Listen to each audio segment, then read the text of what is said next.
প্রায় 12টা হবে। গ্রামের এক ছোট্ট মুদির দোকানের মালিক নিতাই কাকা দোকান বন্ধ করে বাড়িতে চলে গেছে।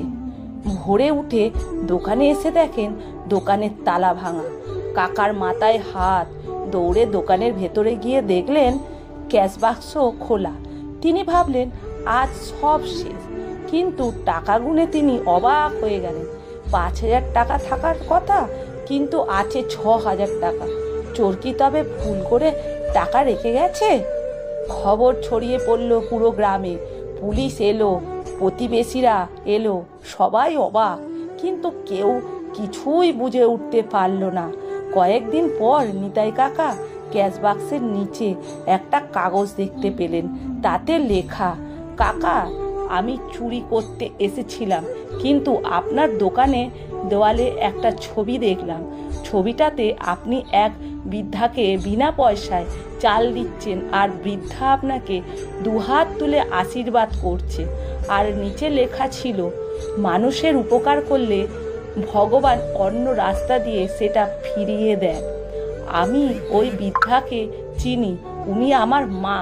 সেদিন আপনার দেওয়া চাল না পেলে আমরা না খেয়ে থাকতাম, তাই আজ চুরি করতে পারলাম না, বরং আমার জমানো 1,000 টাকাও রেখে গেলাম।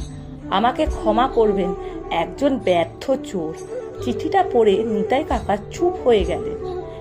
এর 1 বছর পর গ্রামের বাজারে এক তরুণ একটি নতুন কাপড়ের দোকান খুলল। দোকান উদ্বোধনের দিন বাজারের সব দোকানদার সেখানে উপস্থিত ছিল। সেদিন ওই তরুণ সবার সামনে এসে নিতাই কাকার পা ছুঁয়ে প্রণাম করল। নিতাই কাকা চিনতে পারলেন না। তরুণটি হেসে বলল, কাকা, আমি সেই আপনার ব্যর্থ চোর। চারপাশে নিস্তব্ধ। তরুণটি বলল, সেদিন যদি আপনার ভালো কাজের কথা না জানতাম, হয়তো সত্যিকারের চোর হয়েই থেকে যেতাম। আপনি না জেনেই আমাকে চোর হওয়ার থেকে বাঁচিয়েছিলেন। নিতাই কাকার চোখ ভিজে উঠল। তিনি শুধু বললেন, মানুষ খারাপ হয়ে জন্মায় না বাবা, পরিস্থিতির শিকার হয়। কখনো কখনো একটা ভালো উদাহরণ তার পথ বদলে দিতে পারে। সেই দিন বাজারে উপস্থিত সকলেই একটা শিক্ষা নিয়ে বাড়ি ফিরেছিল। কলমে কেয়া দাস, পাঠে অনিতা ভট্টাচার্য।